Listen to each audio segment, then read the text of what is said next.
Welcome student, मैं हूं Tande sir और आज हम स्टार्ट करेंगे पावर सिस्टम, क्योंकि मेन टॉपिक है हमारा पावर सिस्टम। पावर सिस्टम का सब टॉपिक है सप्लाई सिस्टम क्या होता है।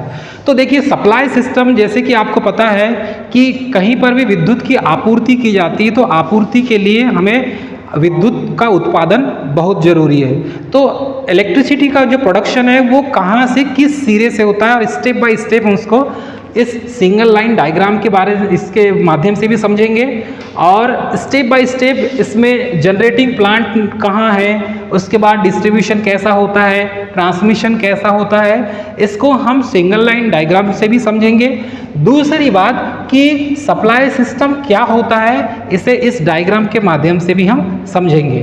तो डियर स्टूडेंट, हम स्टार्ट करेंगे। सबसे पहले सप्लाई सिस्टम होता क्या है। देखिए, सप्लाई सिस्टम को समझने के लिए सबसे अच्छा फार्मूला यही है कि जनरेटिंग स्टेशन से इलेक्ट्रिकल पावर को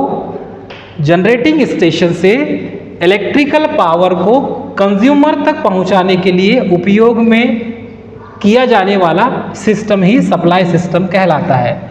तो ये डायग्राम यदि हम समझे तो ये क्या है बेटा, जनरेटिंग स्टेशन है। तो जनरेटिंग स्टेशन से इस पावर सिस्टम को, अब ये जनरेटिंग स्टेशन है, जनरेटिंग स्टेशन में 11 kV इलेक्ट्रिसिटी आपने क्या किया, जनरेट किया। तो जनरेटिंग स्टेशन से इस इलेक्ट्रिकल पावर सिस्टम को कंज्यूमर तक पहुंचाने में, क्योंकि ये लास्ट छोर होगा जहां पर आपको R, Y, B और एक न्यूट्रल मिल रहा है, मतलब कि 3 फेज 4 वायर। तो यहां पर कंज्यूमर अटैच है, यहां पर कौन अटैच है, कंज्यूमर अटैच है। तो जनरेटिंग स्टेशन से इस पावर सिस्टम को इस कंज्यूमर तक पहुंचाने में जिस सिस्टम का, ये होल सिस्टम का यूज करेंगे वही क्या कहलाएगा, सप्लाई सिस्टम कहलाएगा। तो देखिए यहां पर डेफिनेशन में भी आप देखेंगे तो जनरेटिंग स्टेशन से इलेक्ट्रिकल पावर को कंज्यूमर तक, मतलब कि उपभोक्ता तक पहुंचाने में किया गया या किया जाने वाला, पहुंचाने में उपयोग किया जाने वाला सिस्टम या तंत्र पावर सिस्टम का सप्लाई सिस्टम कहलाता है। या तो उसको पूरा पावर सिस्टम भी कह सकते हैं या फिर आप उसको सप्लाई सिस्टम भी कह सकते हैं। तो इस डेफिनेशन में आपने ये देखा कि ये जनरेटिंग स्टेशन से इस पावर सिस्टम को कंज्यूमर तक पहुंचाने में जो किया गया काम है या उपयोग में लाया गया जो तंत्र है वही सप्लाई सिस्टम कहलाता है। देखिए, अब इस सप्लाई सिस्टम में आपने देखा सबसे पहले कि यहाँ से ये जनरेटिंग स्टेशन से पावर को हमने क्या किया, इस प्राइमरी ट्रांसमिशन लेवल तक पहुंचाया। तो इसके 3 पहलू हैं, इसके मुख्य 3 भाग होते हैं। पहला है जनरेटिंग स्टेशन, दूसरा है ट्रांसमिशन स्टेशन और तीसरा है डिस्ट्रीब्यूशन स्टेशन। तो जनरेटिंग स्टेशन क्या कहलाएगा, जहां पर इलेक्ट्रिसिटी जनरेट की जाती है। तो इस पॉइंट पर इलेक्ट्रिसिटी जनरेट की जाती है तो ये क्या कहलाएगा, जनरेटिंग स्टेशन। तो ये पहला पॉइंट हो गया कि जनरेटिंग स्टेशन क्या है, फर्स्ट पॉइंट। तो सप्लाई सिस्टम में जनरेटिंग स्टेशन से अब इस पावर को हम प्राइमरी ट्रांसमिशन, या ये कह सकते हैं कि इन दोनों का जो कॉम्बिनेशन है, ये प्राइमरी ट्रांसमिशन और सेकेंडरी ट्रांसमिशन, ये दोनों का जो कॉम्बिनेशन है ये क्या कहलाएगा, ट्रांसमिशन सिस्टम। ठीक है, जैसे ये सिस्टम क्या कहलाए बेटा, जनरेटिंग सिस्टम, जनरेटिंग सिस्टम। ठीक, तो यहां पर ये जो सिस्टम कहलाएगा जहां इलेक्ट्रिसिटी जनरेट होती है वो जनरेटिंग स्टेशन कहलाएगा। सेकंड में इस जनरेटिंग स्टेशन से इलेक्ट्रिसिटी को हमने क्या किया, ट्रांसमिशन सिस्टम में लेकर गए हैं। तो ट्रांसमिशन सिस्टम का जो पहला लेवल है वो है प्राइमरी ट्रांसमिशन सिस्टम। तो प्राइमरी ट्रांसमिशन स्टेशन में सबसे पहले 11 kV को, इसी 11 kV को, यही 11 kV को हमने यहाँ पर लेकर आए। अब ये जो सिस्टम दिख रहा है ये एक्चुअल में क्या है बेटा, ट्रांसफार्मर है। एक्चुअल में क्या है, ये ट्रांसफार्मर है। और ये ट्रांसफार्मर किस टाइप का है, स्टेप अप टाइप का ट्रांसफार्मर है। ठीक है, तो स्टेप अप ट्रांसफार्मर में आपने देखा कि यहां से इलेक्ट्रिसिटी जनरेट हुई 11 केवी में, इसी पावर को हमने ट्रांसमिशन सिस्टम तक लेकर आए और पहला जो ट्रांसमिशन सिस्टम पड़ा उसका नाम है प्राइमरी ट्रांसमिशन सिस्टम। तो प्राइमरी ट्रांसमिशन सिस्टम के सब स्टेशन में सबसे पहले आप इसी 11 केवी को पहुंचाएंगे। जैसे ही आपने पहुंचाया इस 11 केवी को, तो ये 11 केवी को स्टेप अप ट्रांसफार्मर के माध्यम से हमने क्या कर दिया, वोल्टेज को बढ़ा दिया।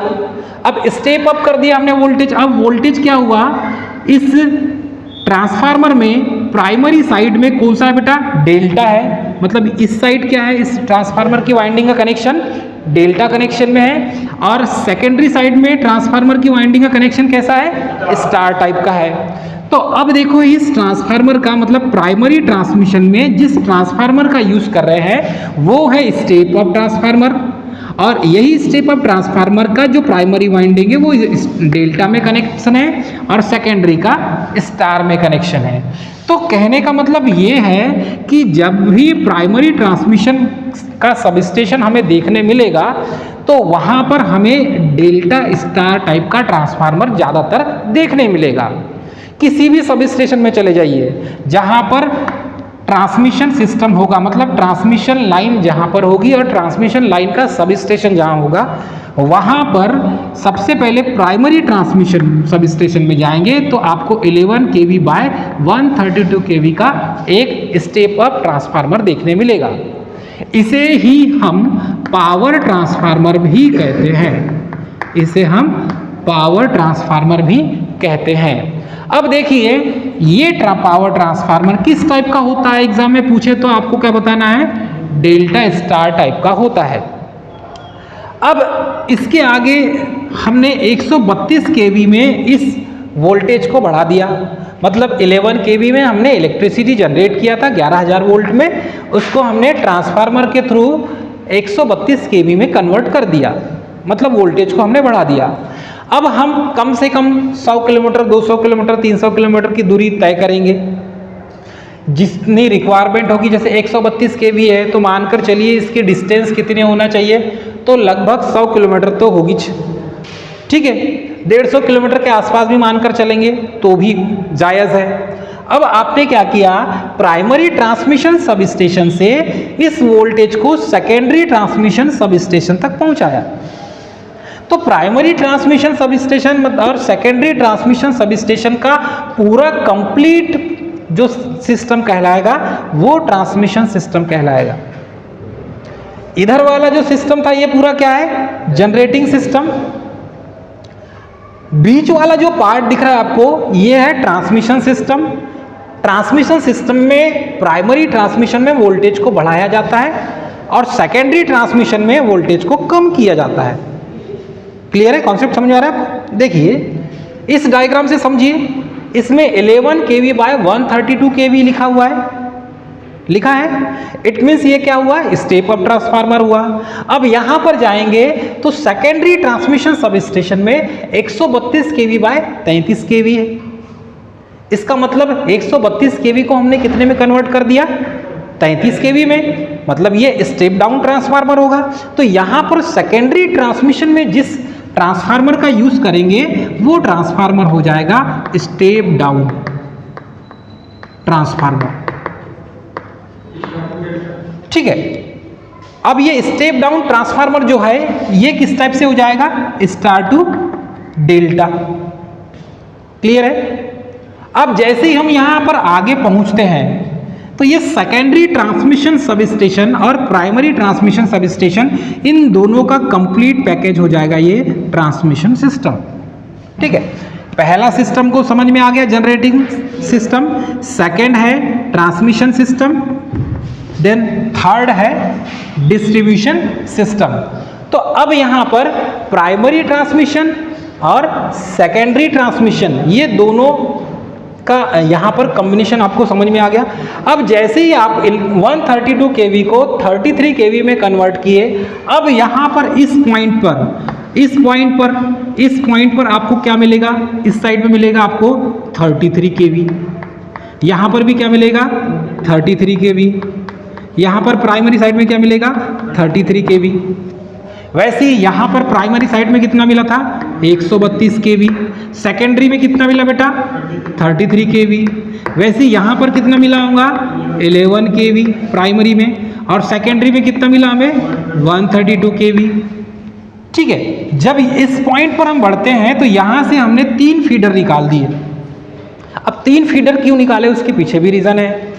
जैसे किसी इंडस्ट्रीज को डायरेक्ट हमें सप्लाई चाहिए देना है, उसे कोई बड़ी इंडस्ट्रीज है जैसे रिलायंस ग्रुप की इंडस्ट्रीज है, उस इस इंडस्ट्रीज को हमें डायरेक्ट सप्लाई देना, तो हम क्या करेंगे यहीं से डायरेक्ट पावर उसको देंगे, डायरेक्ट सप्लाई।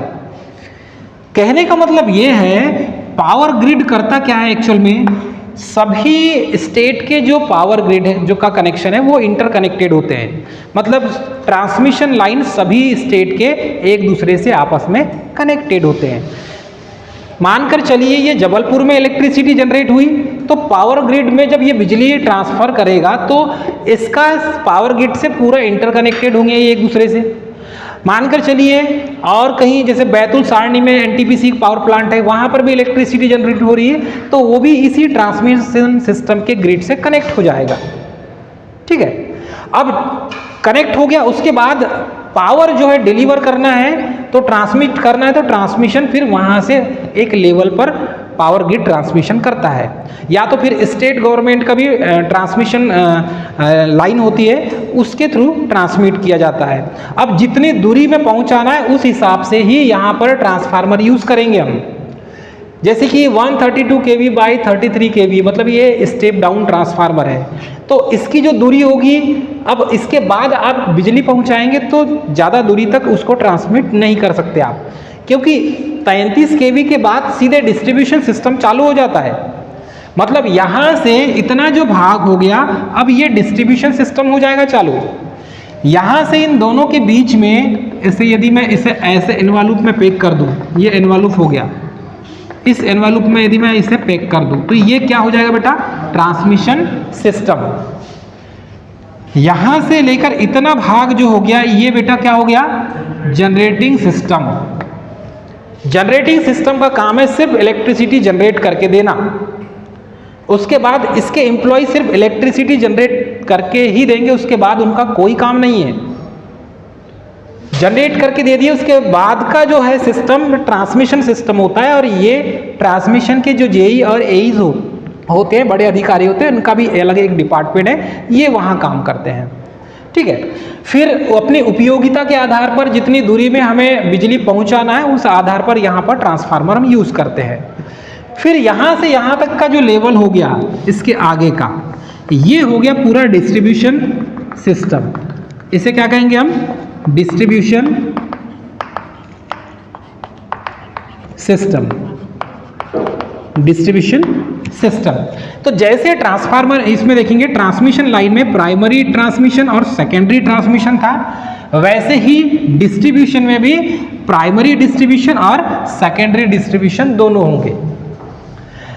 बड़े लेवल की जो फैक्ट्रीज होती है, जैसी बड़ी फैक्ट्री होती है जिसे 33 kV की आवश्यकता है, डायरेक्ट 33 kV की, तो डायरेक्ट 33 kV के लिए ये जो फीडर निकल गया किसी कंपनी को दे दिया आपने, डायरेक्ट कंपनी को आपने सप्लाई दे दिया।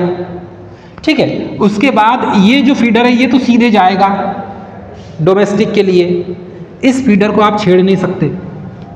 ये फीडर जो है ये सीधे डोमेस्टिक के लिए जाएगा, मतलब घरों में सप्लाई के लिए जाएगा। यहाँ से आपने यही 33 kV को टैपिंग किया, आपने 33 kV इधर निकाल दिया, 33 kV आपने इधर निकाल दिया, ये डायरेक्ट सप्लाई चल जाएगा किसी कंपनी को, ये डायरेक्ट सप्लाई चल जाएगा किसी इंडस्ट्रीज को, इंडस्ट्री आपने सप्लाई दे दिया।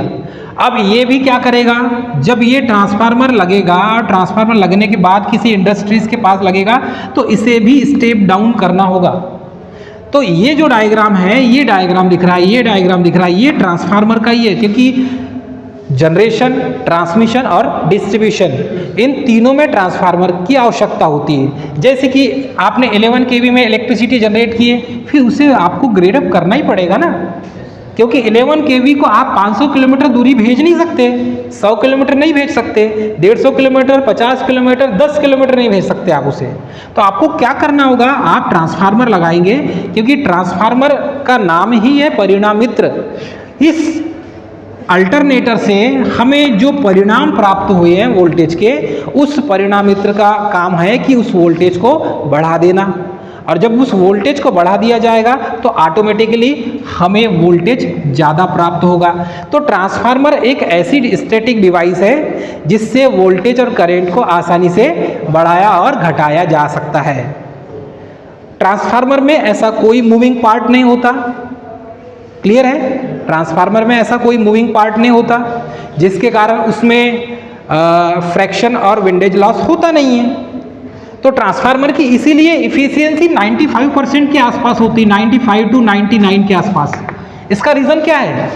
क्योंकि इसमें कोई मूविंग पार्ट नहीं होता, इसलिए इसकी इफिशियंसी ज़्यादा है एज कंपेयर टू मोटर के। मोटर की इफिशियंसी आपको कम मिलेगा क्योंकि उसमें मूविंग पार्ट है और उसमें फ्रैक्शन और विंडेज लॉस होता है ज़्यादा, ठीक है, इसीलिए उसकी इफिशियंसी कम मिलेगी। लेकिन ट्रांसफार्मर की इफिशियंसी 95 to 99% मिलेगी आपको।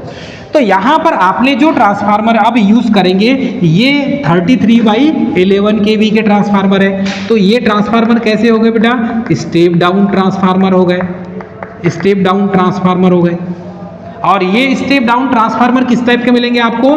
डेल्टा स्टार टाइप के मिलेंगे। ये स्टार डेल्टा टाइप के, क्योंकि ये आगे टैपिंग होगा। यहाँ पर आपको किस टाइप का ट्रांसफार्मर मिलेगा? ये आपको डेल्टा स्टार टाइप का मैक्सिमम आपको देखने मिलेगा। यहाँ पर जो ट्रांसफार्मर यूज होगा देख लीजिए 33/11 kV का ट्रांसफार्मर। ये डायरेक्ट यदि आप इंडस्ट्रीज को दे रहे हैं तो ही सेकेंडरी में डेल्टा स्टार आएगा, और नहीं तो फिर ये ऐसा ही चलेगा स्टार डेल्टा टाइप का ही। यदि ये फीडर को किसी और डोमेस्टिक में गांव तक पहुंचा रहे हैं आप, तो फिर ये किस टाइप का मिलेगा आपको? स्टार डेल्टा टाइप का। अब देखिए ये जो है 3 फेज सप्लाई हम गांव तक पहुंचा रहे हैं, मतलब कि सेकेंडरी डिस्ट्रीब्यूशन के लिए पहुंचा रहे हैं। यदि डायरेक्ट प्राइमरी डिस्ट्रीब्यूट किया जाए किसी कंपनी को तो उसके लिए अलग है, लेकिन आप सेकेंडरी डिस्ट्रीब्यूशन के लिए इस फीडर का यूज कर रहे हैं तो फिर यहाँ पर ये स्टार डेल्टा टाइप का ट्रांसफार्मर हो जाएगा। अब देखिए इस फीडर को हमने यहाँ से आगे पहुँचाए तो हमें एक और ट्रांसफार्मर मिला। इस ट्रांसफार्मर का काम है कि ये 11 kV को 415 वोल्ट में कन्वर्ट कर दे, और ये ट्रांसफार्मर भी कैसा हुआ? स्टेप डाउन ट्रांसफार्मर हो गया, मतलब वोल्टेज को बढ़ाने वाला। और ये किस टाइप का हो गया बेटा? ये डेल्टा स्टार टाइप का, क्योंकि स्टार होगा तो ही इसमें 4 पॉइंट निकलेंगे, RYB और एक न्यूट्रल का। तो ये 11 kV को 415 वोल्ट में कन्वर्ट करने वाला जो ट्रांसफार्मर होगा वो स्टेप डाउन ट्रांसफार्मर होगा, और इसमें 3 फेज 4 वायर सिस्टम होगा, 3 फेज 4 वायर सिस्टम होगा। और इस सिस्टम को ही कहा जाता है सेकेंडरी डिस्ट्रीब्यूशन सिस्टम। यहीं से आपके घरों में सिंगल फेज कनेक्शन और 3 फेज कनेक्शन प्राप्त होते हैं। यदि 3 फेज कनेक्शन चाहिए तो आपको RYB और ये RYB तीनों आपको दे दिया जाएगा, तो आपके घर में 3 फेज कनेक्शन हो गया। सिंगल फेज कनेक्शन चाहिए तो R से और एक न्यूट्रल से 2 वायर आप तक पहुंचा दिया जाएगा सर्विस मेंस के माध्यम से, सर्विस वायर के माध्यम से, तो आपके घर में हो जाएगा सिंगल फेज कनेक्शन। तो ये सिस्टम जो होता है पूरा सिस्टम, होल सिस्टम, इसे कहा जाता है सप्लाई सिस्टम। और इसी सप्लाई सिस्टम के पूरी प्रोसेस को पावर सिस्टम कहा जाता है, पूरी प्रोसेस को पावर सिस्टम कहा जाता है। तो ये पावर सिस्टम का सिंगल लाइन डायग्राम है। तो पावर सिस्टम का सिंगल लाइन डायग्राम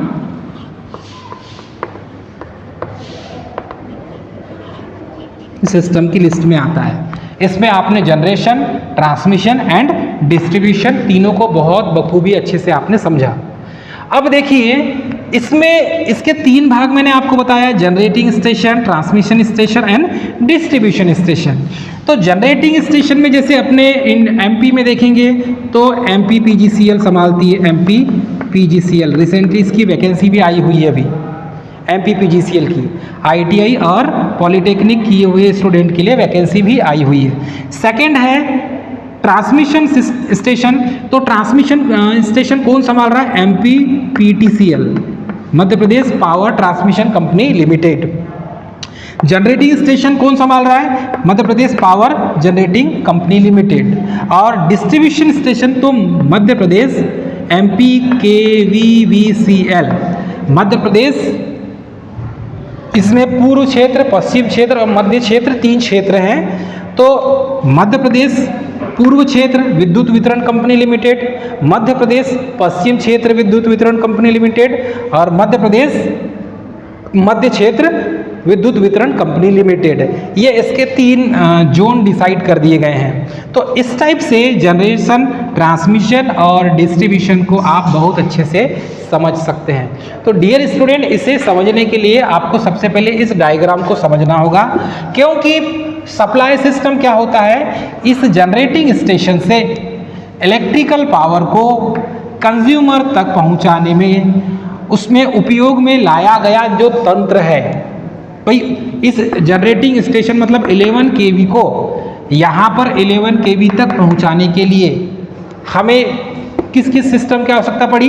एक तो ट्रांसमिशन सिस्टम की और दूसरा डिस्ट्रीब्यूशन सिस्टम की, दोनों की आवश्यकता पड़ी ना। तो ये उपयोग में लाया गया यही जो तंत्र है, इसे ही हम पावर सिस्टम कहते हैं और इसे ही हम सप्लाई सिस्टम भी कहते हैं। तो इसको आपको समझना होगा। यदि हम देखें कि जनरेटिंग स्टेशन में जनरेटिंग वोल्टेज कौन कौन से हैं, तो जनरेटिंग वोल्टेज क्या होता है? सबसे पहले तो जनरेटिंग या जनरेशन वोल्टेज, ठीक है। अब जनरेशन वोल्टेज यदि हम देखें तो जनरेशन वोल्टेज 11 kV भी है, ठीक है। जनरेशन वोल्टेज 11 kV भी है, 13.6 kV भी है,